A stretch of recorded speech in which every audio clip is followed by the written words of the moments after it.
আমরা আগের ভিডিওতে মাই স্কুল ডেজ এর যে প্রথম পর্বটি ছিল বা প্রথম ইউনিটটি ছিল সেই প্রথম ইউনিটটা পড়েছিলাম। তো এই ভিডিওটাতে আমরা সেই প্রথম ইউনিট থেকে যে সমস্ত অ্যাক্টিভিটি গুলো দেওয়া রয়েছে সেই অ্যাক্টিভিটির উত্তরগুলো আমরা করব।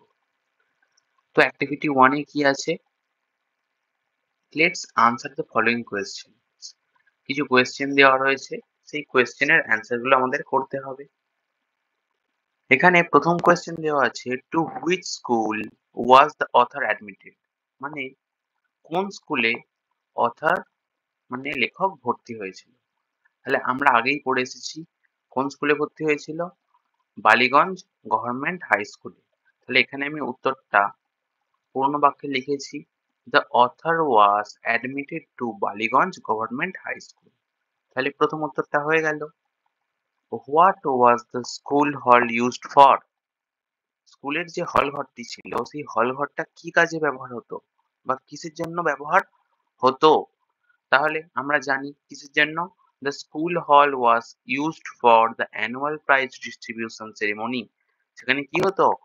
বার্ষিক বার্ষিক যে পুরস্কার, সেই পুরস্কার বিতরণী অনুষ্ঠান হতো।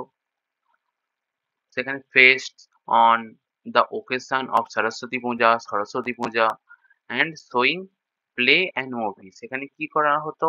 শেক্সপিয়ারের একটা নাটক দেখানো হয়েছিল এবং সেখানে কি করা হতো? নাটক দেখানো হতো এবং মুভি বা সিনেমা সেখানে দেখানো হতো। তারপর পরের প্রশ্ন কি রয়েছে? What was the name of Shakespearean play that was performed in the হল? তাহলে সেই হল ঘরটিতে শেক্সপিয়ারের যে নাটকটি দেখানো হয়েছিল সেই নাটকটির নাম কি? আমরা আগেই পড়ে এসেছি সেই নাটকটির নাম কি। সেই নাটকটির নাম হচ্ছে দ্য মার্চেন্ট অফ ভেনিস। এদিকে ভালো করে উত্তরটা লেখা রয়েছে, the name of the Shakespearean play that was performed in the hall was the merchant of Venice. তারপরের প্রশ্ন কি আছে? ডি এর দাগে রয়েছে, name the two foreign actors mention by the author. তাহলে লেখক এখানে দুজন বিদেশি নাট্যকারের কথা উল্লেখ করেছে। আমরা আগেও পড়ে এসেছি গ্রিনবার্গ আর সেলিমের কথা। তাহলে এখানে দেওয়া রয়েছে, the play was the merchant of Venice, a few scenes from which were perform by a couple of foreign actors called Greenberg and Selim. তাহলে দুজনের কথা এখানে জানতে পারলাম। এখানে উত্তরটা কি লিখেছি দেখো, Greenberg and Selim are the two foreign actors mention by the author.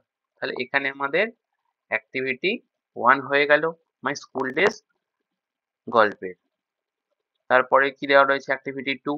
Activity 2 তে দেওয়া রয়েছে, write T for true and F for false statement in the given boxes. তাহলে প্রথমেই প্রশ্ন কি দেওয়া আছে?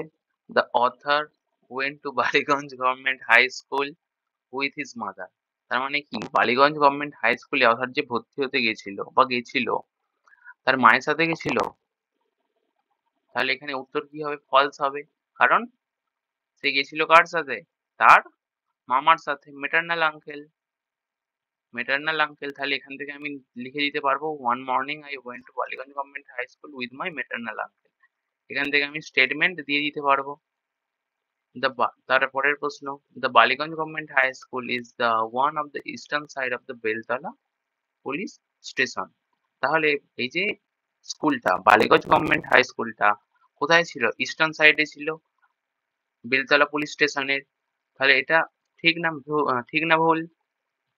অবশ্যই ঠিক, কারণ আমরা আগেই ভিডিওতে পড়েছি যে বালিগঞ্জ গভর্নমেন্ট হাই স্কুলটা ছিল ইস্টার্ন সাইডে বেলতলা পুলিশ স্টেশনে। তাহলে এখানে আমি উত্তরটা দেখে নিতে পারি, Ballygunge government high school was on the eastern side of Beltala road police station. তাহলে এটা অবশ্যই সত্য।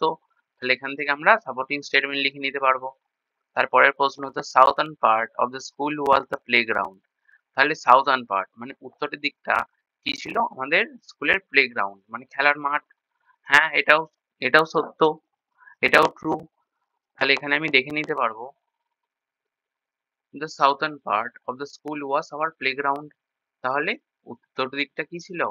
সরি, সাউথার্ন পার্ট মানে দক্ষিণ দিকটা। দক্ষিণ দিকটা কি ছিল? আমাদের প্লেগ্রাউন্ড। তার পরের প্রশ্ন কি রয়েছে? When seen from above the author's school looked like the English letter L. When seen from above, যখন আমরা উপর থেকে স্কুলটাকে দেখি, তখন স্কুলটা কিরকম দেখতে? ইংরেজি লেটার L এর মতো? এটা সত্য না মিথ্যা? মিথ্যা। কারণ আমরা পড়েছি কি?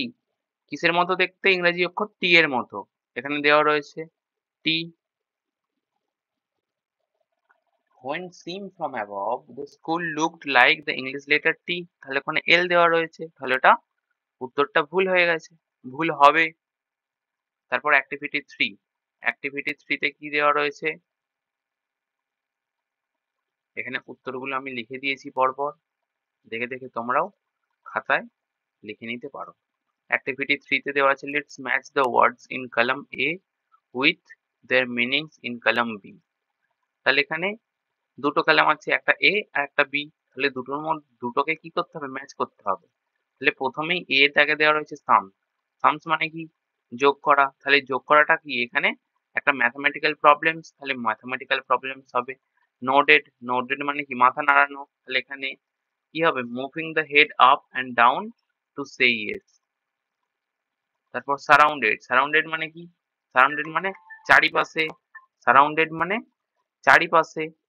তাহলে এখানে যে কলাম রয়েছে B এর, তাহলে এখান থেকে কি হবে? en encircled। তারপর foreigner, foreigner মানে বিদেশী। foreigner মানে বিদেশী। তাহলে এখানে B এর কার সাথে ম্যাচ করবে? someone who belongs to another country. Cinema, cinema, cinema কি হচ্ছে এখানে? একটা মুভি। কলাম B, তাহলে এখানে ম্যাচ হয়ে গেল। ম্যাচ হয়ে গেল। তাহলে আমাদের activity 3 কমপ্লিট। তারপর activity 4, activity 4, activity 4 এর কি বলেছে? Present, past, past participle. তাহলে প্রেজেন্ট, পাস্টে দেওয়া আছে went, তাহলে এর প্রেজেন্টে কি হবে? go। আর পাস্ট পার্টিসিপেলে কি হবে? gone। তারপর look, পাস্টে প্রেজেন্টে আছে, পাস্টে কি হবে? looked। তারপর পাস্ট পার্টিসিপেলে কি হবে? looked। তাহলে তারপরে দেওয়া আছে পাস্টে gave। তাহলে তাহলে প্রেজেন্টে কি হবে? give। পাস্ট পার্টিসিপেলে কি হবে? given।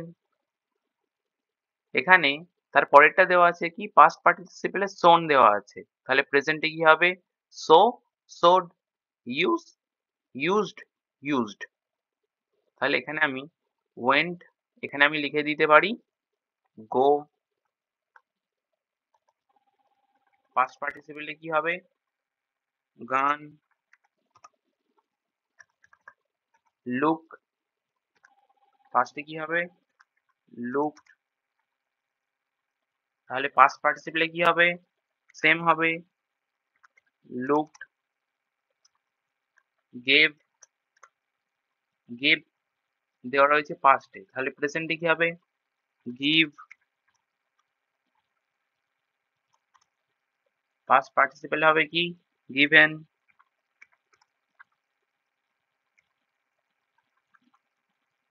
তাহলে shown দেওয়া রয়েছে, shown। প্রেজেন্টে কি হবে? প্রেজেন্ট হবে show। পাস্টে কি হবে? showed। ইউজ, প্রেজেন্টে দেওয়া আছে, তাহলে পাস্টে কি হবে?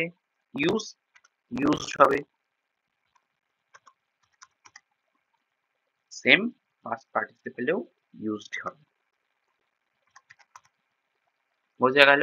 তাহলে অ্যাক্টিভিটি 4 আমাদের কমপ্লিট হলো।